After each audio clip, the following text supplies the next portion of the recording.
Good afternoon everyone. हमने previous session के अंदर आपका फाइनल अकाउंट के अंदर डायरेक्ट एक्सपेंस देखे, लास्ट कुछ डायरेक्ट एक्सपेंस बाकी थे, सबके मैंने आपको मीनिंग बताए और डायरेक्ट एक्सपेंस के मीनिंग भी आपको मैंने बताए कि what do you mean by direct expense. तो जो एक्सपेंस एक बिजनेसमैन को गुड्स को परचेस और परचेस करने के दौरान लगता है, अगर वो परचेस नहीं कर रहा है तो वो गुड्स बनाएगा और उस गुड्स बनाने के दौरान जो लगना उस सारे मैन्युफैक्चरिंग एक्सपेंस को हम डायरेक्ट एक्सपेंस बोलते हैं।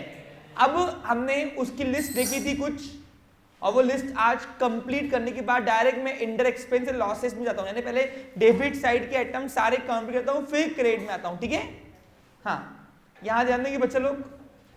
अब हमने डायरेक्ट एक्सपेंसेस की लिस्ट देखी थी, जहां पे हमने लास्ट एक्सपेंस देखा था वो था कोल, गैस एंड वाटर। आपने देखा कि आप अगर इंडस्ट्रियल लाइन में हो तो आपको वाटर के भी चार्जेस देने पड़ते हैं गवर्नमेंट को, मैन्युफैक्चरर्स को, तो उसको बोलते हैं वाटर एक्सपेंस। अच्छा, एक और बात सुनो, अभी कोई बात करते दिखा मुझे, मैं वाइवा शुरू करूंगा, जिसको नहीं आया चुपचाप से क्लास में खड़े ना, क्लास के अंदर, और फिर बोलना नहीं कि सर हमको खड़ा करते हैं, इसलिए पढ़ना है, इज्जत से पढ़ो यहाँ पे। हाँ, ध्यान दो। हाँ बोलिए, आज भावेश क्यों नहीं आया? हाँ बोलिए। रॉयल्टी का मतलब होता है कि जब भी आप कोई चीज का इनोवेशन करते हो और वो अगर आप मैन्युफैक्चरिंग करना चाहोगे, जैसे किसी पर्सन ने कोई चीज का इनोवेशन किया, आविष्कार किया, उसको आपको अगर बनाना है तो उसको कुछ चार्जेस देने पड़ेंगे, उस चार्जेस को अपन रॉयल्टी बोलते हैं। अब देखिए, आप देखिए सारी कंपनियां, कार कंपनियों ने एक ईबीएस सिस्टम लाया हुआ है, EBS system, anti brake system बोलते उसको। हाँ, एंटी ब्रेक सिस्टम यानी क्या होता है, गाड़ी जगह पे रुकती, कार जिसे ब्रेक देते ना तो ब्रेक में क्या होता है, तो भी चलती है, पहले थोड़ी थोड़ी चलती है ना, लेकिन ईबीएस सिस्टम से क्या होता है, गाड़ी एकदम जगह पे रुकती है। तो ये ईबीएस सिस्टम बनाने वाले ने जो बनाया होगा उसको आज सारी कार कंपनियां उसको रॉयल्टी देती है। अब बताओ, वो कार उनके लिए क्या है, गुड्स है, और वो नेसेसरी एक्सपेंस होगा, क्योंकि उसको बिना दिए कंपनियां कार में वो फंक्शन ला सकती नहीं है, और लाएंगी नहीं तो बेचेंगी क्या, इसलिए वो सिस्टम जो है वो रॉयल्टी चार्जेस कर रही है। ऐसे आप कोई भी मैन्युफैक्चरर अगर हो और आप कोई चीज बना रहे हो, अगर उसका मूल रूप से अधिकार किसी और का है तो आपको उसको रॉयल्टी पे करनी पड़ेगी। Got it? चलिए अब आते हैं ऑक्ट्रा। ऑक्ट्रा बंद हो गया, ऑक्ट्रा नाका होता है, नाका। हाँ, आज गुड्स के ऊपर नाका बंद हो गया है। एक्चुअली नाका किसको बोलते हैं, जब भी आप कोई गुड्स लेते थे, एक सिटी से दूसरी सिटी में लेते थे, तो बीच में आपको गवर्नमेंट को टैक्स पे करना पड़ता था, तो उसको हम टोल टैक्स भी बोलते थे पहले, या ऑक्ट्रा बोलते थे, और उसके बाद एलबीडी आया। क्या आया? Local body tax. वो एलबीडी भी बंद हो गया। आज सारे टैक्सेस आपके जीएसटी में इंक्लूड है, क्योंकि it's the nature of indirect tax. क्या है वो?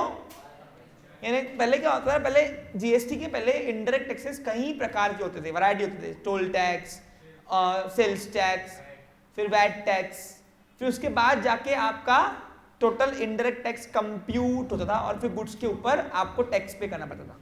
अब डायरेक्ट टैक्स और इनडायरेक्ट टैक्स क्या होता है, इसका सेशन क्या हुआ आपके पास अवेलेबल है, देख लेना, क्योंकि यहाँ मैं आपको वो सिखाते बैठूंगा नहीं, आपका पीछे सब हो गया है। जब मैंने आपका जीएसटी लिया था तो सिर्फ जीएसटी नहीं पढ़ाया मैंने आपको जीएसटी कौन सा टैक्स है, इसके अलावा कौन सी टैक्स होती है, जीएसटी के पहले क्या था, ये पूरा हिस्ट्री आपका सेशंस में पीछे 11th में हो चुका है, राइट। तो वैसे ही जब अगर मैं दुकानदार हूं, मैं अपने सप्लायर से माल ले रहा हूं और वो अगर दूसरे सिटी से आ रहा है, तो बीच में हमको नाका भरना पड़ता था, गवर्नमेंट को टैक्स भरना पड़ता था, वो टैक्स को अपन बोलते थे ऑक्ट्रा। क्या बोलते थे? आज ये सिर्फ किताबों में है, इसका प्रैक्टिकली कोई एग्जिस्टेंस नहीं है। गाड़ी भाड़ा में, सॉरी लक्ष्य खड़े रहो। हाँ, क्या डिस्कस हो रहा है आपका?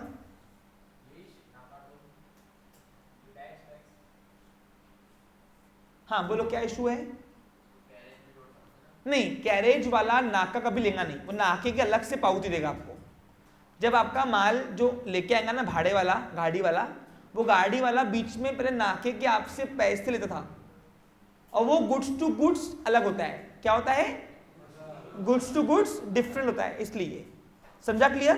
तो इसलिए ये इसको अलग से ही हम दिखाते थे पहले, लेकिन अभी ये किताबों में ही है सिर्फ, इसका कोई प्रैक्टिकल एग्जिस्टेंस नहीं है। और मैंने कहा ना, हमारी इंडिया की एजुकेशन ड्रॉबैक है, आउटडेटेड माल निकालते ही नहीं, पढ़े रहेंगे। तो निकालो ना उसको, अलग दूसरे लाओ हेड्स, जान दो, अभी नहीं करना तो छोड़ दो। नेक्स्ट है custom duty on import goods. अब अगर आपका गुड्स चाइना से आ रहा या अमेरिका से आ रहा है, कंट्री के बाहर से आ रहा, तो मैंने आपको वेयर हाउस में सिखाया था इंपोर्ट ड्यूटी। तो आपको बीच जब इंडिया के बॉर्डर में आता है ना, तो आपको गवर्नमेंट को उसको टैक्स पे करना पड़ता है, उस टैक्स को बोलते हैं इनकम इंपोर्ट ड्यूटी। अब वो गुड्स जो है वो इंपोर्ट करते वक्त आपको भरना है, यानी गुड्स को परचेज करते वक्त भरना है टैक्स। तो वो टैक्स आपका डायरेक्ट एक्सपेंस है, क्योंकि परचेज पे लगने वाला कोई भी खर्चा क्या है, मेरा। अब यही अगर इंपोर्ट ड्यूटी ऑन मशीनरी आ गया, खैर है, वो क्या है, डायरेक्ट इनडायरेक्ट। अगर मैं कोई विदेश से मशीन बुला रहा, मशीन, और उस पे विदेशी मशीन पे मुझे गवर्नमेंट टैक्स ले रही है, बॉन्डेड वेयर हाउस, याद है आपको, पढ़ाया था मैंने, हाँ, तो हमको इंपोर्ट ड्यूटी पे करना है उसके ऊपर। तो वो मेरा कौन सा एक्सपेंस है बिजनेस के अंदर, डायरेक्ट की इनडायरेक्ट? डायरेक्ट है, इधर आ। डायरेक्ट क्यों है? थोड़ा फास्ट बोलना, टाइम पास नहीं करना। डायरेक्ट क्यों है?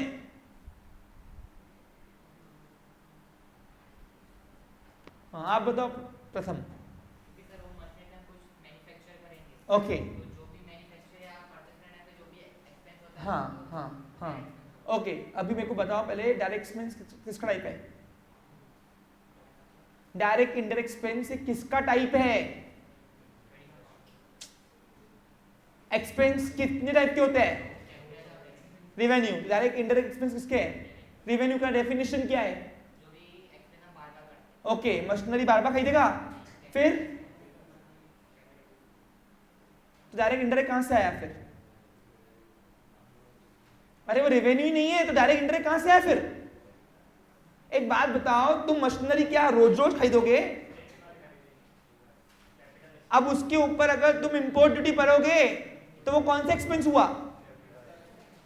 कराया ना डेप्रिसिएशन टॉपिक में। वो ना डायरेक्ट है, वो ना इनडायरेक्ट है, ना पर्सनल है, वो कैपिटल एक्सपेंस है। और कैपिटल एक्सपेंस एसेट में ऐड होगा, उसकी वैल्यू बनेगी जाके। देखो प्रोफार्मा में कराया हुआ है, बैठो उधर, समझा? तो आप अगर कोई मशीनरी खरीद रहे हो और उसके ऊपर अगर इंपोर्ट ड्यूटी भर रहे हो, विदेशी मशीन आ रही है अगर तुम्हारे पास, तो उसका जो इंपोर्ट ड्यूटी है वो तुम्हारा रेवेन्यू नहीं है। और रेवेन्यू जब नहीं बनता एक्सपेंस, तो डायरेक्ट इंडायरेक्ट का सवाल ही नहीं उठता है यहाँ पे। It's a capital expense. क्या है तुम्हारा वो? समझा आपको? क्लियर? हाँ। तो ये किसके ऊपर लग रहा है? गुड्स के ऊपर, क्योंकि गुड्स हम बार बार खरीदी करते हैं। गुड्स हम हर हफ्ते खरीदी करते हैं, रोज करते हैं, महीने में एक बार करते हैं, लेकिन उसकी रिपीटेशन रहता है ना। तो अगर आपका चाइना का ही माल का डीलर है, अगर आप चाइना के डीलर हो, तो आपका माल चाइना से आ रहा है, लेकिन चाइना के आने के बाद पोर्ट पे आपको गवर्नमेंट को इंपोर्ट ड्यूटी, गवर्नमेंट को टैक्स पे करना है, कस्टम ड्यूटी, इंपोर्ट ड्यूटी के नाम से। तो वो जो इंपोर्ट ड्यूटी आपने पेड किया गवर्नमेंट को टैक्स, वो आपके गुड्स पे लगा, परचेज पे लगा, इसलिए तुम्हारा डायरेक्ट एक्सपेंस है वो। लेकिन कभी कभार क्या होता है, अब तुम जब माल बाहर विदेशी माल जब यहाँ इंडिया में ला रहे हो, तो भी गवर्नमेंट चार्जेस लेती है। और इंडिया का माल अगर विदेश में सप्लाई कर रहे हो, तो भी गवर्नमेंट आपको टैक्सेस लेती है। उसको बोलते हैं एक्सपोर्ट ड्यूटी। क्या बोलते हैं? अब बताओ, एक्सपोर्ट ड्यूटी किस लगना? गुड्स को परचेज करने के दौरान कि बेचने के दौरान? और बेचने के दौरान कोई भी खर्चा क्या है मेरा? इनडायरेक्ट। तो इनडायरेक्ट पीएनएल के डेबिट में देखो लिखा हुआ आपको एक्सपोर्ट ड्यूटी। नहीं है? लिख दो फटाफट। तो अगर आपके क्वेश्चन में एक्सपोर्ट ड्यूटी आया, क्या आया? तो आपको यहाँ इनडायरेक्ट एक्सपेंस दिखाना है, क्योंकि एक्सपोर्ट करते वक्त, एक्सपोर्ट यानी क्या होता है? जब हम माल बेचते हैं विदेशी लोगों को, तो उसको बोलते हैं एक्सपोर्ट। याद है इंपोर्ट एक्सपोर्ट पढ़ाया हुआ है कॉमर्स में, कॉमर्स की साइकिल में पढ़ाया हुआ है, इंटरनेशनल ट्रेड में, याद है? तो एक्सपोर्ट करते वक्त हम माल बेचते हैं, और बेचने के ऊपर जो हमने टैक्स पे किया, वो टैक्स सेल पे लगा, इसलिए मेरा वो इनडायरेक्ट है। क्योंकि डायरेक्ट एक्सपेंस का डेफिनेशन क्या है? जो परचेज पे लगे या तो बनाने में लगे। Clear picture? कस्टम ड्यूटी जो है वो इंपोर्ट लगती है, और उसी को ही बोलते हैं इंपोर्ट ड्यूटी। ठीक है, समझा? अब इसको ऑब्लिक कर दे तू लगे तो, इम्पोर्ट ड्यूटी को ऑब्लिक कर दे चल। लिखा हुआ तो है कस्टम ड्यूटी, ठीक है। हाँ, तो इसको इम्पोर्ट ड्यूटी बोलते हैं। चलो, तो ये थे हमारे डायरेक्ट एक्सपेंस। इसके अलावा दूर से फोकस कैसे होंगे बताओ? समझ जाओगे जब भी आपको गुड्स को परचेस और मैन्युफैक्चरिंग लगा खर्चा, वो तुम्हारा डायरेक्ट एक्सपेंस है, तुमको दूर से फोकस आ जाएगा। जब तुम प्रैक्टिस करोगे ना, कोई इसके अलावा भी कोई नया आइडिया आया ना, तो तुमको फोकस में आ जाएगा कि ये परचेस में लग रहा कि बेचने पे। क्लियर? अब आते हैं हम list of indirect expense losses. अब सर पहले डायरेक्ट इनकम खत्म तो नहीं, पहले डेबिट साइड खाली करते ट्रायल बैलेंस। अब डेबिट साइड क्या क्या मिलता है ट्रायल बैलेंस देखो। ऑल डायरेक्ट एक्सपेंस समझ में आ गया। सेल्स रिटर्न तो सेल्स माइनस होगा, फिलहाल इसको काम नहीं है। इनडायरेक्ट एक्सपेंस और लॉसेस आज हम ये कवर करने वाले हैं आज। अब ये इनडायरेक्ट एक्सपेंस लॉसेस पढ़े कहां होते हैं? ट्रायल के डेबिट में। जाएंगे कहां? प्रॉफिट लॉस के। चलो, तो आज हम प्रॉफिट लॉस के डेबिट साइड खाली करने जा रहे हैं। ट्रेडिंग कंप्लीट हुआ क्या? नहीं। पूछो क्यों बच्चे लोग? क्रेडिट साइड बाकी है, ठीक है। चलिए, तो अभी डेबिट साइड में ये ग्रॉस लॉस ग्रॉस प्रॉफिट छोड़ दो फिलहाल, क्योंकि ट्रेडिंग से मिलता है। एक्चुअली ये ट्रेडिंग से निकालना पड़ता है, इसको बाद में बताऊंगा। तो ये फिलहाल इसको पेंडिंग रखोगे। हाँ, अब दूसरा, अब देखो डेबिट साइड में जो भी आपके, सुनो, डेबिट साइड में P&L अकाउंट के डेबिट साइड में जो भी आइटम है वो दो क्राइटेरिया के हैं, इनडायरेक्ट एक्सपेंसेस और लॉसेस। सबसे पहला क्वेश्चन मेरा आपसे ये रहेगा, क्या आपको इन दोनों का मीनिंग पता है?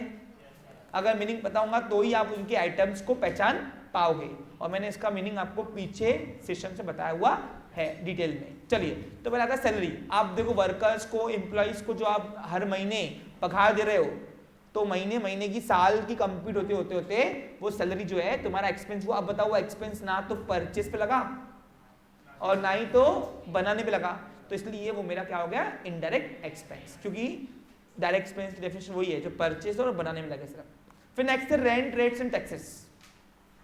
अब रेंट, आप दुकान का भाड़ा भरते होंगे अगर, है ना, या कभी टैक्सेस वगैरह भरते होंगे, म्युनिसिपल टैक्स दुकान का, मालूम है आपको? दुकान का म्युनिसिपल टैक्स आता है, मालूम है आपको? अरे म्युनिसिपल टैक्स क्या होता है बच्चा लोग, पता है तुमको? कुछ नहीं पता? सुनो, क्या होता है, इस देश के अंदर तुम्हारी प्रॉपर्टी होने के बाद भी तुम्हारी नहीं है। पूछो क्यों? क्योंकि जब तुम कोई प्रॉपर्टी खरीदते हो या कोई जगह खरीदते हो, तो गवर्नमेंट, लोकल गवर्नमेंट को यानी महानगर पालिका को आपको कुछ अमाउंट हर साल देनी पड़ती है, क्योंकि आप इस देश का नेचुरल रिसोर्स यूज कर रहे हो। अब आप लोगों से मैंने परचेस कर लिया भाई हमेशा के लिए, तो हमेशा कुछ नहीं होता है। ये धरती आज भी इंडिया की थी और इंडिया की ही रहेगी। तुम सिर्फ वहां पे रह रहे हो जब तक कि तुम्हारे पास ओनरशिप है, समझा? तो इसलिए जब वो आप रहवासी लोगों को सुविधाएं देने के लिए लोकल गवर्नमेंट को पैसे कहां से आए? अब सुविधा बोलो क्या? अब तुम बताओ, ये बिजलियां आपकी बराबर चल रही है, रोड बन रहे, पानी आ रहा, रोज साफ सफाई हो रही कि नहीं हो रही? सुबह सुबह रोज आते ना साफ सफाई करने लेबर्स, तो वो सब आ रहे। तो ये सब जो चार्जेस म्युनिसिपल टैक्स उठाती है, कहाँ से आए? तो म्युनिसिपल टैक्स, म्युनिसिपल गवर्नमेंट यानी महानगर पालिका घर दुकानों पे टैक्स लेती है। अब जितना बड़ा घर उतना टैक्स ज्यादा, शशांक, और जितना छोटा घर उतना टैक्स कम। समझा आपको? क्लियर? हाँ, तो वैसे ही दुकान, जितनी बड़ी दुकान उतना म्युनिसिपल टैक्स ज्यादा, और जितना छोटी दुकान उतना म्युनिसिपल टैक्स कम। तो वो दुकान का जो टैक्स आता है उसको बोलते हैं टैक्सेस। क्या बोलते हैं उसको? तो वो भी तुम्हारा इनडायरेक्ट है। क्यों? पूछो क्यों? क्योंकि ना तो वो गुड्स को बनाने के दौरान लगा, ना तो परचेस के, और बाकी सब तो मेरा वैसे भी क्या खर्चा है? Indirect. That's why rent, rates and taxes is my indirect expense. लेकिन यही अगर फैक्ट्री रेंट होगा तो बोलो डायरेक्ट, क्योंकि फैक्ट्री का डायरेक्ट कनेक्शन मैन्युफैक्चरिंग से है। फैक्ट्री के अंदर हम एक ही काम कर रहे हैं, मैन्युफैक्चरिंग। दैट्स व्हाई अगर फैक्ट्री लिख के आया फैक्ट्री तो डायरेक्ट है, अगर नहीं लिख के आया तो समझना दुकान का है वो, और दुकान का मेरा इनडायरेक्ट, क्योंकि दुकान में हम ट्रेडिंग करते हैं, मैन्युफैक्चरिंग नहीं। Clear picture? नेक्स्ट है स्टेशनरी। अब दुकान में देखो आए दिन pen, pencil, eraser, register, stapler, नोटा बाउंड करने के लिए रबर, है ना, पंचिंग मशीन, ये आए दिन लगता रहता, तो उसको बोलते हैं स्टेशनरी। क्या बोलते हैं बच्चा लोग? तो वो भी अपना खर्चा है। अब वो खर्चा ना तो परचेस पे लगा और ना ही गुड्स को बनाने के दौरान लगा, तो that's why it is my indirect expense. Printing, अब आए दिन आज ये प्रिंट निकालो, आज वो प्रिंट निकालो, आज ये साहब को ये प्रिंट देनी है, दुकानदारी चल करते करते तुम्हारा कागजी काम कभी खत्म होते, तो डॉक्यूमेंट्री वर्क जो आपको परफॉर्म करना है उसके लिए प्रिंटिंग के चार्जेस लगते हैं। वो प्रिंटिंग के खर्चे दुकान के अंदर खर्चा पकड़ना, लेकिन वो खर्चा कौन सा? इनडायरेक्ट। पोस्टेज, अब तुम देखो आप कस्टमर को बिल्टी पहुंचाते हो। बिल्टी क्या होता है बताएं? किसको पता है बिल्टी का? बिल्टी, हाँ 1 2 3, ठीक है, ठीक, ओके। आजकल नहीं चल रहा है लेकिन पहले चलता था, चलता है आज भी, वेरी गुड। क्या होता है देखो, सुनो, देखो पता है बेटा बिल्टी क्या होता है? पोस्टेज एक्सपेंस इसको बोलते हैं। नहीं सुनो, बिजनेस में सबसे ज्यादा खर्चा ये आता है पहले, अगर तुम होलसेलर हो तो होलसेलर वालों को सबसे ज्यादा लगता है पोस्टेज एक्सपेंस। क्या होता सुनो, देखो सपोज मैं होलसेलर हूं, सोचना मेरे हिसाब से, हाँ, अब देव ने मुझसे माल खरीदा, देव रहता है सपोज गायगांव में और मैं रहता अकोला में, तो क्या हो रहा जान दो, देव रहता है मुंबई में, डन, और मैं रहता हूं कलकत्ता पे, ठीक है। चलो ए इधर आओ रे, आम खाओ, गुठलियां मत गिनो। अब हुआ क्या, ए वरुण मैं कैरेक्टर क्या रहता, तू पिक्चर में रहता पूरी, इधर। तो हुआ क्या, अब मैंने, देव आया मेरे पास, बोला भाऊ ये माल है, लिस्ट लिखाया मेरे को उसने याद ही, और मैंने उसको लिस्ट लिखा के बोला भेजना है, कहाँ? मुंबई में। मैं ठीक है भेज दूंगा। मैं ट्रक वाले को पकड़ा और वो ट्रक वाले को बोला कितना लेगा भाड़ा, ट्रांसपोर्ट, रोड ट्रांसपोर्ट, तो बोला 10,000 रुपये लूंगा। ठीक है, अब 10,000 रुपये मैं क्या भरूं? वो भरेगा ना, कैरेज ऑन परचेस, सही कि नहीं? अब मैं जैसे ही उसका जो बिल है, बिल, अब ट्रांसपोर्ट कंपनी, जिस ट्रांसपोर्ट कंपनी से, जिस ट्रक की कंपनी ने मेरा माल कलकत्ता से मुंबई पहुंचाएगा, तो वो मुझे एक रिसिप्ट देगा। क्या देगा वो रिसिप्ट वो बोलेगा कि अपनी पार्टी को भेजो। क्यों भेजो भाई? ऐसे तो कोई भी आएगा बोलेगा मैं देव हूं, मेरे को माल दे दो, सही है कि नहीं? अब मुंबई में वो माल पहुंच गया, सपोज कहां पहुंचेगा? गैराज में। कहां पहुंचेगा? तो गैराज में जब उनकी कंपनी के वेयर हाउस में, ट्रांसपोर्ट कंपनी के वेयर हाउस में वो माल उतरेगा, तो अब देव कौन है? ऐसे कोई भी देव बन के आएगा, बोलेगा मेरे को माल दो, मेरा माल है, और फिर ऐसे कोई भी लेके आएगा, फिर देव असली वाला आएगा, बोलेगा मैंने तो माल मिला ही नहीं। तो फ्रॉड ना हो इसलिए क्या होता है, इसलिए मैं जैसे ही यहां से माल निकाल रहा हूं ट्रांसपोर्ट से, तो बिल और वो रिसिप्ट, जिसको अपन बिल्टी बोलते हैं, क्या बोलते हैं? वो पोस्ट डिपार्टमेंट से, कुरियर के थ्रू या पोस्ट डिपार्टमेंट से मैं वो देव की एड्रेस पे भेज दूंगा, और देव को फोन करूंगा कि देव तेरे पास एक बिल्टी भेज रहा हूं मैं, वो बिल्टी तू ट्रांसपोर्ट कंपनी के पास जाना, मुंबई के वहां पे ब्रांच में उनके, और वो ट्रांसपोर्ट कंपनी वाले को वो बिल्टी दे देना, देखो वो माल सेंड कर देगा, देखो पूछेगा भी नहीं कौन है तू। तो वो जो बिल्टी मैंने पहुंचाया, अब वो किसके थ्रू पहुंचाया? पोस्ट ऑफिस के थ्रू पहुंचाया ना, तो वो पोस्ट, उसको बोलते हैं पोस्ट एक्सपेंस। क्या बोलते हैं? तो ये तो आए दिन लगता है। बताओ ये मेरे को माल परचेज करने पे लगा कि बेचने पे? That's why it is my indirect expense. समझा? क्लियर? और टेलीफोन, टेलीग्राम, अब टेलीग्राम नहीं चलता है, अभी टेलीग्राम चलता नहीं, वो पहले होता था, तार बेचते थे पहले, वो तार बोलते थे उसको, तार, हाँ वो पत्र टाइप होता था टेलीग्राम, लेकिन आज वो चलता नहीं है। तो आज आप काम करो, पोस्टेज एंड टेलीफोन लिख दो, टेलीफोन एक्सपेंस। आज इनडायरेक्ट एक्सपेंस और लॉसेस खत्म करने अपने को, हाँ सबको समझ में आ रहा है?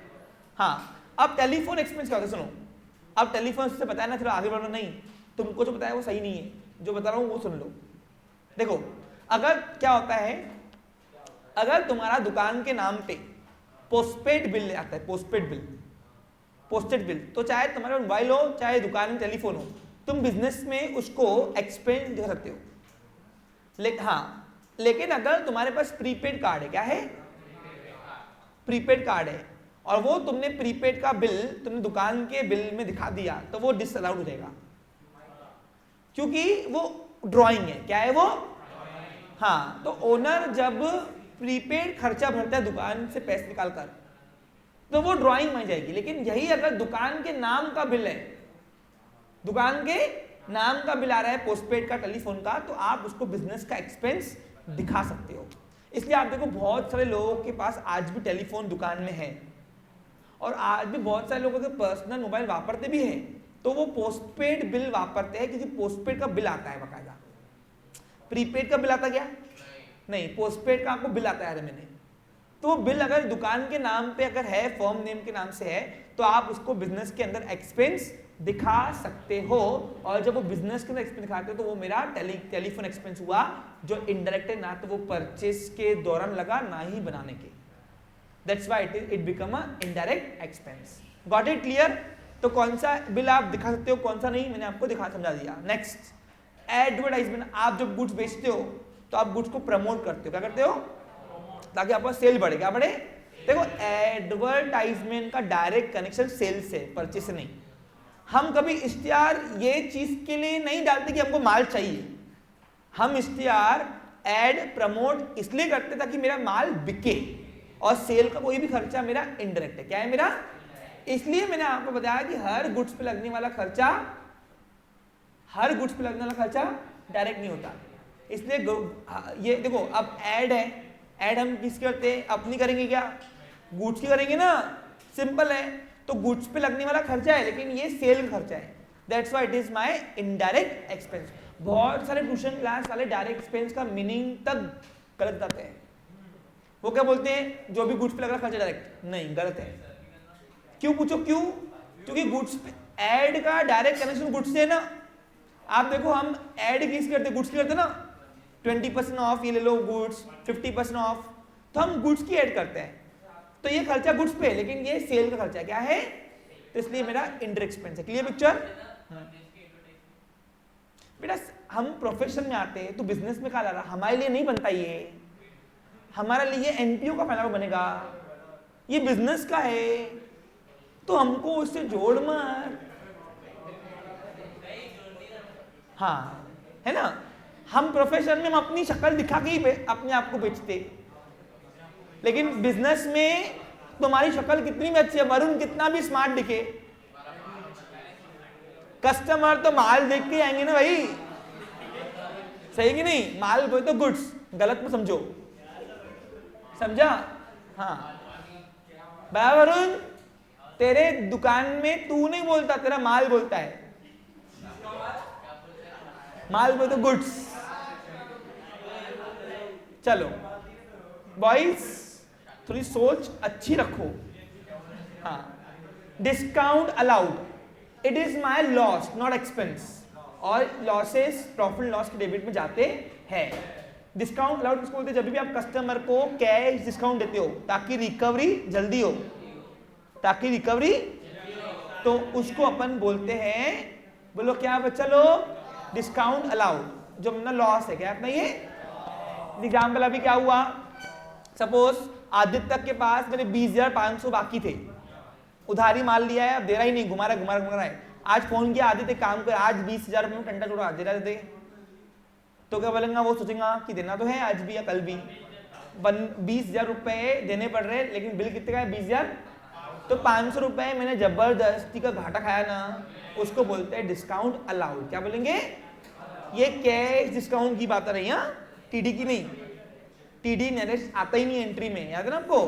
टीडी जैसे नॉमिनल डिस्काउंट है, फिक्टिशियस डिस्काउंट। समझा आपको? क्लियर? तो डिस्काउंट अलाउड इसमें लॉस नॉट एक्सपेंस। कमीशन, अब अपन कमीशन देते हैं सेल्समैन को। कपड़ा व्यापारी बहुत लोग देते हैं, देखो आप, अब कपड़े की दुकान किसकी किसकी यहाँ पे है? हाँ, तो यहाँ पे क्या होता है? सेल्समैन को पगार, सैलरी अलग देती है, और उनके टोटल टर्नओवर पे उनको कमीशन नहीं पड़ती है। भाई तूने जितना माल मेरे को बिकवा के दिया, उस पे कमीशन दे रही है, ले। क्योंकि कमीशन एक लालच है। क्या है? इसी बहाने वो अटेंटिवनेस से काम करते हैं। ये कमीशन का कंसेप्ट किसने लाया बच्चों लोग, बताओ? नहीं,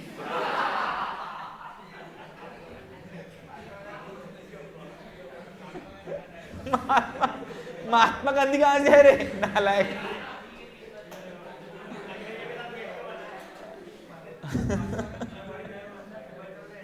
सुनो,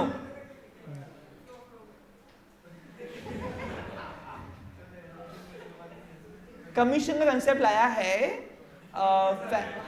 फ्रेडरिक विंस्लो टेलर ने। F.W. Taylor is a pioneer management scientist. उसने अपने प्रिंसिपल में क्या है, salary with incentive and wages, incentive with salary and wages है। It's a one type of incentive actually. सुनो, ये मैनेजमेंट पार्ट है। जब OCM पढ़ाऊंगा ना, MM, तब ये पढ़ाऊंगा। अभी फिलहाल यहाँ आओ।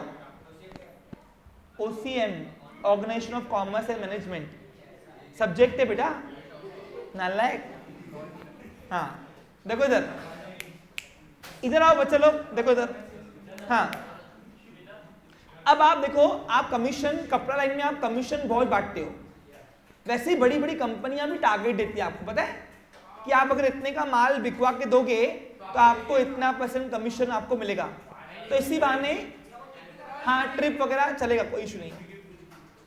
इन शॉर्ट वो मनी, ट्रिप तो मनी में मेजर होगी ना, तो it's a one time commission. अब आप देखो कपड़े में सेल्समैन कमीशन है, वो जो आपको बोलते हैं ना सर ऋतिक रोशन लग रहे हैं, वो मतलब रणबीर कपूर लग रहे हैं, और लड़की को बोलते हैं आप तो कटरीना कैफ लग रहे हैं। वो जो तुमको चिपकाते हैं ना डायलॉग सेल्समैन, वो इसलिए चिपकाते हैं, उनको अपनी कमीशन टाइप करनी है। कपड़े में होता है। अब कपड़े में आप देखो मालक सेल्समैन को कमीशन देते, कहते हैं कमीशन। यानी क्या, किसी एग्जाम्पल अभी 2% कमीशन किसी की बांट दिया। जिस एग्जाम्पल अभी सपोज मेरी दुकान में गोपाल काम कर रहा है। अब गोपाल को मैंने बोल दिया, गोपाल तो दिन भर में मुझे जितना भी माल बिकवा के देगा उसमें 2% कमीशन, यानी 6,000 रुपए तेरी पगार टाइट, सैलरी फिक्स। इसके अलावा तू जितना भी मुझे माल बिकवा के देगा 2% कमीशन। अब दिन भर में उसने सपोज मेरे को 10,000 का माल बिकवा के दिया, सेल किया, तो 200 रुपए उसकी कमीशन टाइट रोज की, बराबर कि नहीं। तो ये कमीशन जो मैंने बिजनेस ने पे किया गोपाल को, वो कमीशन बताओ एक्सपेंस हुआ बिजनेस के लिए, गुड्स पे दे रहे, लेकिन ये कौन से वक्त दे रहे, सेल पे, परचेस पे नहीं। तो इसलिए कमीशन का कनेक्शन गुड्स से है, लेकिन हम कमीशन तब देते हैं जब मेरे को माल वो बिकवा के देगा। तो इसलिए सेल का कोई भी खर्चा क्या है मेरा, इनडायरेक्ट। डायरेक्ट की डेफिनेशन क्या है, सिर्फ परचेस और बनाने। हाँ अब सपोज तुमको लिख के आए commission on purchase, commission on, तो तब वो डायरेक्ट एक्सपेंस है। कभी कभार होता है, क्या होता है सुनो, देखो जनरली हम कमीशन सेल पे देते हैं, भाई तू मेरा माल बिकवा के दे मैं कमीशन दूंगा। लेकिन कभी कभार क्या होता है, कोई गुड्स होता है ना, वो शॉर्टेज होता है मार्केट में। क्या होता है, शॉर्टेज को बोलते हैं जिसकी डिमांड बढ़ जाए सप्लाई कम हो जाए, डिमांड बढ़ जाए सप्लाई कम हो जाए, उसको बोलते हैं शॉर्टेज, डेफिशिएंसी। तो अभी कोई गुड्स, मैं पैसों की बात कर रहा क्या, मैं गुड्स की बात कर रहा, कहां से कहां ला रहे हो।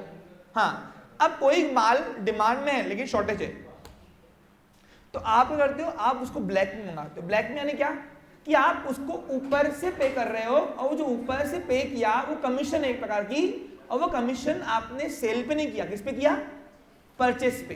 तो वो तुम्हारा डायरेक्ट एक्सपेंसिव है।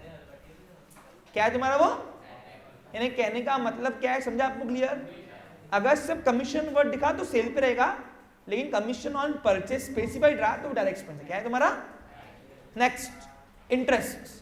अब आप कभी ब्याज पे लोन लेते हो, लोन लेते हो आप ब्याज पैसे, तो आप हर महीने जो ब्याज दे रहे हो, हर महीने आप जो ब्याज दे रहे हो, it is your indirect expense. Clear picture. Office expense, अब ऑफिस में आते हैं अपन माल बेचने के लिए, कभी कभी होता है मैन्युफैक्चरर का फैक्ट्री लोग होता है, ऑफिस लोग होता है।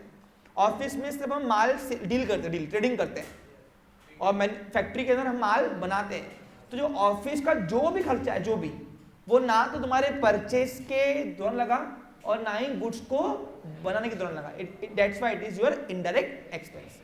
अब ऑफिस में बहुत सारे एक्सपेंस होते हैं, छोटू चाय वाला भी होता है अंदर, अपन रखते कोई ऑफिस में छोटू साफ सफाई वाला, फिर ऑफिस के इलेक्ट्रिसिटी बिल, ऐसे कुल मिलाकर हम एक ही नाम देते हैं office expense. Clear picture. Next है इंश्योरेंस। अच्छा अब सुनो, इंश्योरेंस का मतलब है इंश्योरेंस प्रीमियम। अब देखो आप दुकान का फायर इंश्योरेंस, अर्थक्वेक इंश्योरेंस निकालते हो, और वो इंश्योरेंस के बदले में आपको कुछ अमाउंट हर महीने देनी पड़ती है। तो जो हर महीने आपने हर महीने या हर साल या 3-3 महीने में तो जो प्रीमियम अमाउंट आपने पे किया वो आपका एक्सपेंस है, लेकिन वो एक्सपेंस ना तो गुड्स को परचेज के दौरान लगा और ना ही गुड्स को बनाने के दौरान, तो that's why it is your indirect expense. समझ में आ रहा है आपको क्लियर अच्छे से, कोई डाउट नहीं? अच्छा एक और बात सुनो, अगर यही इंश्योरेंस प्रीमियम फॉर LIC होगा क्या होगा? तो वो क्या है तुम्हारा? It's your drawing. क्या है तुम्हारी वो? हम ये इंश्योरेंस किसकी बात कर रहे हैं? दुकान की। क्लियर? हाँ। अब इंश्योरेंस का मतलब आपको सिर्फ कभी कभी इंश्योरेंस लेके आएंगे, लेकिन वो इंश्योरेंस प्रीमियम होता है। अब प्रीमियम क्या होता है? मैंने एड्स टू ट्रेड में जब इंश्योरेंस पढ़ाया था तो मैंने आपको पढ़ाया हुआ है इंश्योरेंस प्रीमियम क्या होता है, ओके, कंपनसेशन अमाउंट क्या होता है, ये सब आपको मैंने पढ़ाया हुआ है। नेक्स्ट है रिपेयर्स। अब आए दिन दुकान में कुछ ना कुछ खराब होता है, कभी ये खराब हो गया, कभी वो खराब हो गया। अब क्या सभी के खराबी के लिए अलग अलग अकाउंट बनाएंगे क्या? तो अकाउंटेंट साल की एक ही एंट्री मारता है और एक ही लेटर खोलता है रिपेयर्स। तो वो जो रिपेयर हो गया मेरा इंडायरेक्ट एक्सपेंस क्या है मेरा वो? हाँ। अगर यही सुनो, अब इंश्योरेंस की बात कर रहा हूं, अगर सिर्फ इंश्योरेंस लिख के आया, इंश्योरेंस प्रीमियम लिख के आया तो दुकान का होता है वो इंश्योरेंस। लेकिन यही अगर आदित्य फैक्ट्री इंश्योरेंस हुआ तो क्या होगा फिर? डायरेक्ट। अगर आप फैक्ट्री का इंश्योरेंस ले रहे हो तो वो इनडायरेक्टली मैन्युफैक्चरिंग पे आ रहा है खर्चा, तो डायरेक्ट है। ये इंश्योरेंस किसकी बात कर रहा हूं मैं? दुकान की। समझा? क्लियर? फिर नेक्स्ट है कैरेज आउटपुट, मैंने पढ़ा दिया आपको ऑलरेडी, फ्राइट आउटपुट पढ़ा दिया, ऑडिट फीस। अभी एक बात सुनो क्या होता है, पहले आपको समझना पड़ेगा व्हाट इज ऑडिट। मैंने पीछे जिक्र किया हुआ ऑडिट कई बार, but still it's a gentle reminder, मेरा काम बनता है मैं करूंगा। लेकिन कुछ बच्चे मुझे डिस्ट्रैक्ट कर रहे हैं, एक मिनट में तो सेकंड के लिए पॉज लूंगा। यस, ऑडिट फीस का मतलब क्या? तो सुन लो, देखो सुनो, ऑडिट का मतलब होता है detail checking of accounts. Audit का मतलब क्या होता है? सुन लो, पहले समझ लो क्या होता है। देखो, सबसे पहले आपकी बुक कीपिंग शुरू होती है। बुक कीपिंग का मतलब होता है आपका accountant day to day business के ट्रांजेक्शन रिकॉर्ड करता है। फिर आपको उसके बाद बुक कीपिंग एंड होती है तो अकाउंटेंसी शुरू होती है। अकाउंटेंसी में वो ट्रांजेक्शन रिकॉर्ड किए हुए वो सॉर्टिंग करता है और डिटेल में इवैल्यूएट करता है और बिजनेस को इवैल्यूएट करता है। और फिर अकाउंटेंसी कंप्लीट होने के बाद अब आपने अकाउंट कंप्लीट कर दिया, तो अकाउंट आपने लॉफुली परफॉर्म किया कि नहीं किया, उसके लिए पढ़ा लिखा इंसान जैसे सीए सपोज, वो आता है और देखता है कि आपने जो सारे अकाउंटिंग के अंदर हेड्स लिए, भाई एक आधा डायरेक्ट का इंडायरेक्ट एक्सपेंस नहीं हो गया फाइनल अकाउंट के अंदर, कोई एक आधा एक्सपेंस ऐसा है जो आपने जबरदस्ती क्लेम किया हुआ है जो नहीं होना चाहिए, या कभी कभी एक आधा एक्सपेंस अपना रह गया क्या लेना, वो सब डिटेल में चेक करता है। और वो डिटेल में चेक करने को बोलते हैं ऑडिट। क्या बोलते हैं? और वो डिटेल में चेक करके अपनी साइन मारता है कि आपने बराबर अकाउंट किया हुआ है, परफॉर्म, टेंशन नहीं है, लॉफुली परफॉर्म किया हुआ है। लॉफुली क्यों बोल रहा हूं? क्योंकि कुछ बिजनेस के अंदर लॉस काम में आते हैं। एग्जाम्पल सोल ट्रेडिंग कंसर्न कोई एक्ट नहीं है, लेकिन पार्टनरशिप का एक्ट है ना, तो आपको अगर पार्टनरशिप की दुकान अगर एक्ट के मुताबिक चल रही है तो उनका अकाउंटिंग भी किसके मुताबिक होगा? तो वो एक्ट के मुताबिक आपने फाइनल अकाउंट परफॉर्म किया कि नहीं किया, वो ऑडिटर चेक करता है। और कहीं अगर गड़बड़ी हो गई कि ये एक्सपेंस आपको लेना नहीं है, यहाँ पे वो डिसआउट करता है वहां से, या कोई एक्सपेंस रह गया वो अलाउ करता है। तो इसे बुक कीपिंग अकाउंटेंसी में वो वेरीफाई करके आपको स्क्रूटिनाइज करके डिटेल में चेक करके वो अपनी साइन मारता है कि ये अकाउंट बराबर मैंने चेक कर दिया है, और फिर वो अकाउंट इनकम टैक्स के लिए जाता है रिटर्न फाइल में। तो वो जो डिटेल में चेक हुआ उसको बोलते हैं ऑडिट। क्या बोलते हैं? ऑडिटर आपका पर्सनल एसेट तक चेक करता है, मैं आपको बता दूं। उसके पास वो इंडिपेंडेंट पर्सन होता है, उसके पास फुल राइट्स होते हैं, क्योंकि वो गवर्नमेंट का वॉचडॉग है। यानी इसका मतलब क्या है कि अगर उसने अपने साइन लिख दिया कि इसका अकाउंट मुझे घोटाला दिख रहा है, तो उसको आप कोई रोक सकते नहीं हो। कंपनी के अंदर याद करो, कंपनी के अंदर शेयर होल्डर का रखवाला है ऑडिटर, मैंने पढ़ाया था आपको, याद करो। और ऑडिटर जब आता है तो अच्छी भली कंपनी डायरेक्टर की मिल जाती है भले एम्प्लॉय बोलने को, लेकिन वो इंडिपेंडेंट है कंपनी के अंदर। क्या है? और आपको बता दूं, उसके पास डिटेल में चेक करने का राइट्स होता है। वो एक एक ऐसे जो आपने शो किए ना अकाउंटिंग के अंदर, फाइनल के अंदर, वो चेक करता है और उसका एक नंबर दिया होता है। आप देखो बड़े बड़े ऑर्गेनाइजेशन जाओगे ना तो हर एक एसेट को नंबर लिखा होता है, नंबर प्रिंट किया होता है नंबर, आप देखा है? कभी बैंक में जाओ, बैंक में कंप्यूटर के डेस्कटॉप के पीछे भी प्रिंट किया होता है। इवन ये जो बोर्ड होता है, ये कीबोर्ड, उस पर भी लिखा होता है, एसी पे लिखा होता है। आप देखो बड़े बड़े ऑर्गेनाइजेशन जाओगे ना तो वो लिखा होता है नंबर। वो नंबर क्या के लिए होता है? वो एसेट्स का नंबर दिया आता है, ऑडिटर देता है वो, कि जितनी एसेट आप शो कर रहे हो सही में उतनी एसेट्स हमारे अकाउंट में है कि नहीं, तुम ऐसे ही दिखा रहे हो। तो वो पूरा डिटेल में चेक करता है और फिर हमसे ही फीस लेता है, और वो फीस हमको दुकान को पे करना है, इसलिए वो हमारा खर्चा है। लेकिन वो खर्चे को ना कोई कंसर्न है मैन्युफैक्चरिंग से, ना कोई कंसर्न है परचेज से। That's why it is my interest. Got it? So what is audit fees? Clear है? नेक्स्ट है जनरल एक्सपेंसेस। अब दुकान के अंदर जब आप छोटे मोटे खर्चे एक्सपेंसेस पे करते हो तो उसको एक ही नाम दिया है जनरल एक्सपेंस, क्योंकि ट्रैफिक कम करना है। क्या करना है? तो हम टी एक्सपेंस, रिफ्रेशमेंट एक्सपेंस अलग नाम दे, इसलिए हम क्या करते हैं, तुम खर्चा करो अकाउंट में, मतलब साल में मैं एक एंट्री मार दूंगा, और वो नाम है जनरल एक्सपेंसेस या सन्ड्री एक्सपेंसेस। आप चाहो तो इसको सन्ड्री एक्सपेंसेस भी बोल सकते हो। हाँ, ओके। अब आते हैं बैंक चार्जेस। अब सर एक भूल गए ना, एस्टेब्लिशमेंट एक्सपेंसेस, इसको बाद में लेते हैं, पहले बैंक एक्सपेंस चार्जेस में काट दो समझा के फटाफट, है ना? सबको समझ में आ रहा है? फास्ट हो रहा है क्या? पक्का? कंसेप्ट क्लियर हो रहे सबके? मैं एक एक का हेड का मतलब एग्जाम्पल के साथ पूछूंगा, जहां मेरा प्लान खत्म होता है वहां तुम्हारा शुरू करूंगा मैं। ध्यान दो। अब देखो, अब बैंक चार्जेस क्यों बोलते हैं? ओवरड्राफ्ट नहीं, ओवरड्राफ्ट लायबिलिटी है। Bank charges is different from bank overdraft. Okay, हाँ, ओवरड्राफ्ट यानी कर्जा है, क्या अपने ऊपर, लायबिलिटी में आएंगी वो। लेकिन बैंक चार्जेस क्या, सुनो। अब आप देखो, दो मिनट ध्यान दो, चाहो बैंक बाउंसेस ही नहीं होते। सुनो, जब आप बैंक में खाता खोलते हो अपना अकाउंट, तो अकाउंट खोलने के लिए अगर आपका दुकान का अकाउंट है, करंट अकाउंट, दुकान के नाम का कौन सा अकाउंट खुलता है? पढ़ा हुआ है ना? तो दुकान, अगर आपका दुकान का अकाउंट है, करंट अकाउंट, सुनो बच्चा लोग, तो करंट अकाउंट का बैंक आपसे चार्जेस लेती है, एनुअल मेंटेनेंस चार्जेस। वो डिपेंड करता है आपका nature of account and nature of bank देखकर। ये बैंक टू बैंक डिफरेंट होता है। क्या होता है? और दूसरा, कितनी सुविधाएं आपको उसके अंदर मिल रही है, जितनी सुविधा लोगे उतना वो एनुअल चार्जेस लेते हैं। तो जो एनुअल चार्जेस हमको मेंटेन करने के लिए लेते हैं, क्यों पूछो क्यों? क्योंकि बैंक ना करंट अकाउंट से कमाती नहीं है। क्यों नहीं कमाती है? क्योंकि उसमें आप n नंबर ऑफ ट्रांजेक्शन्स करते हो। अरे फिक्स डिपॉजिट जैसे सेविंग अकाउंट है, तो सेविंग अकाउंट क्या होता है? सेविंग अकाउंट में आप महीने के 2 या 3-4 ट्रांजेक्शन कर सकते हो बस। उसके ऊपर क्या, तो बैंक आपसे चार्जेस लेती है। क्यों पूछो क्यों? क्योंकि वो सैलराइड पर्सन के लिए, किसके लिए है? और सैलरी वाले पर्सन को महीने के 1 दिन में पगार आती है और महीने के 3-4 बार खर्चा करता है बस। मतलब इसलिए उसमें आप कितने भी नंबर ऑफ ट्रांजेक्शन कर सकते नहीं हो। मैं ऑनलाइन की बात नहीं कर रहा हूं, मैं ऑफलाइन की बात कर रहा हूं। आप कभी सेविंग अकाउंट से विड्रॉ करो, डिपॉजिट करो, विड्रॉ करो, डिपॉजिट करो। आपने अगर 10 बार कर दिया तो 11वीं बार में आपका चार्जेस काट के आएगा बैंक।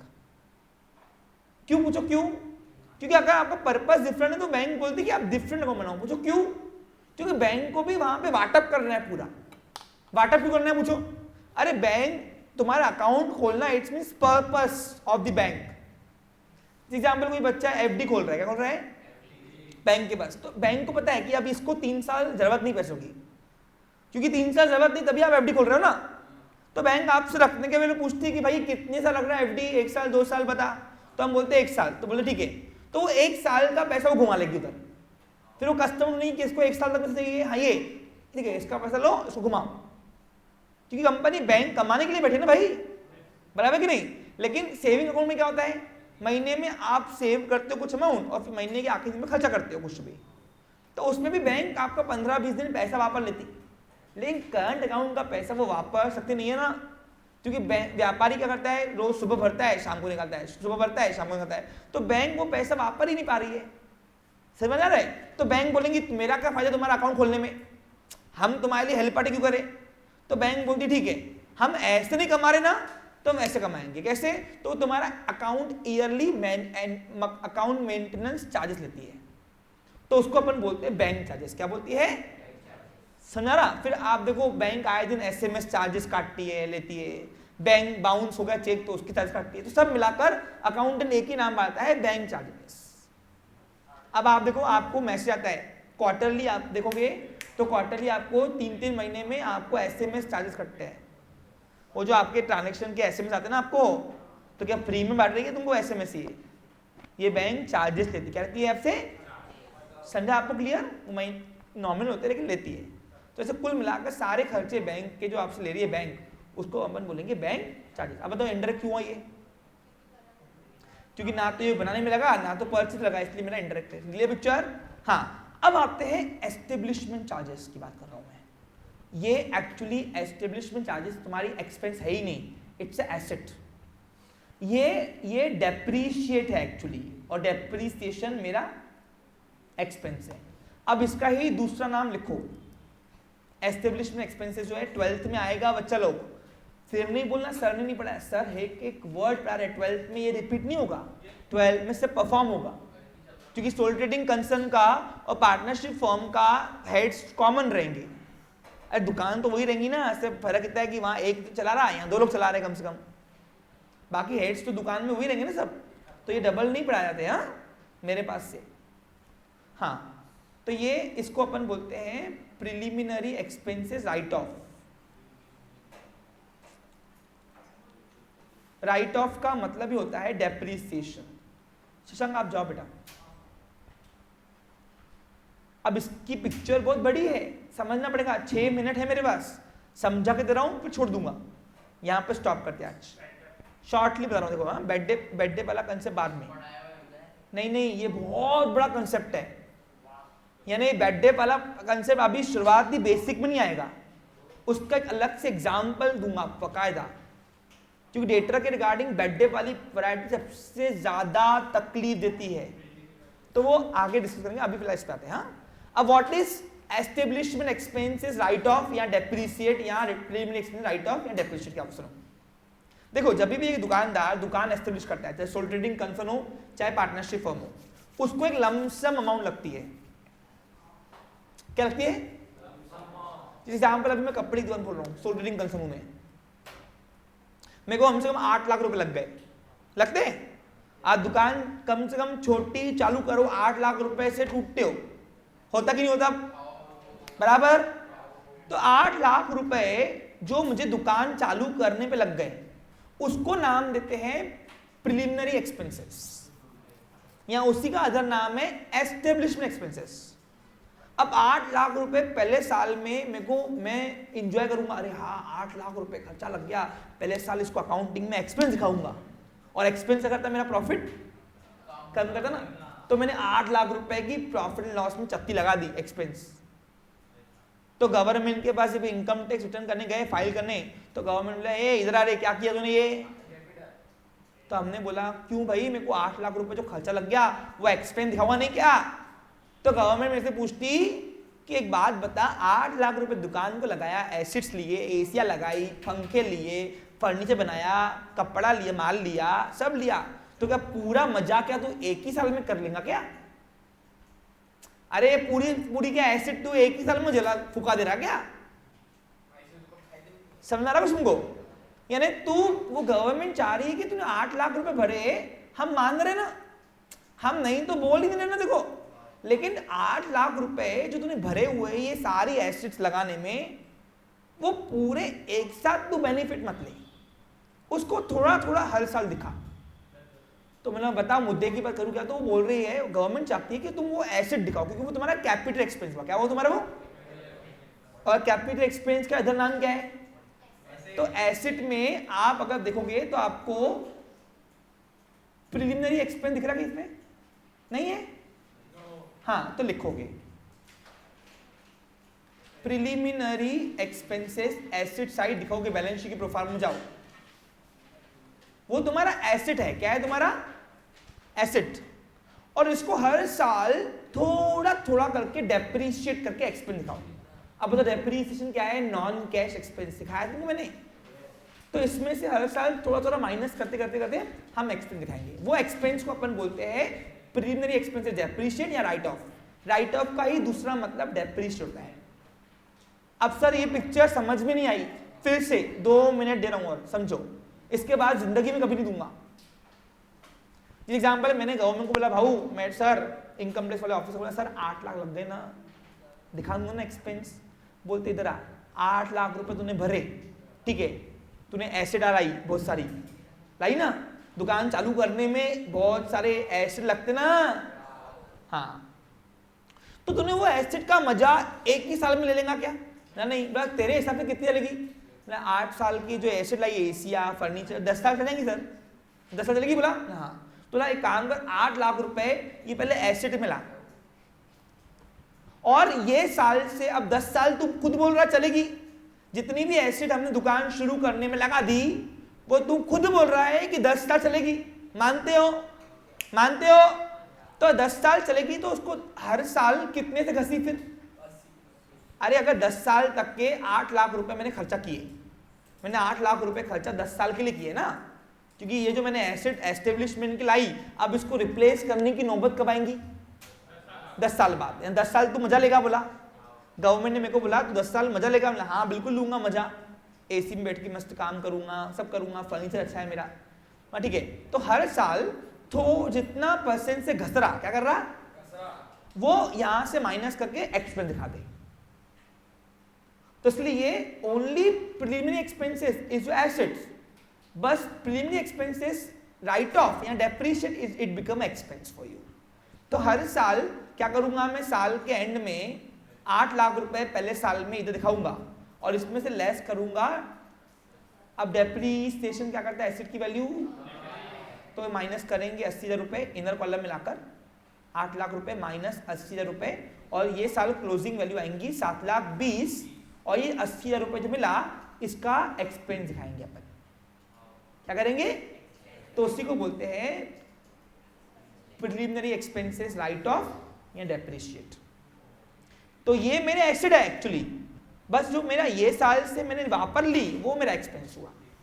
तो क्या कंसेप्ट किसका क्या था, समझा क्या? पक्का? हाँ, बाकी कल देखते हैं। इसी के साथ मेरा आज का सेशन भी समाप्त हो रहा है। कल फिर मिलेंगे same time. Have a nice day, take care.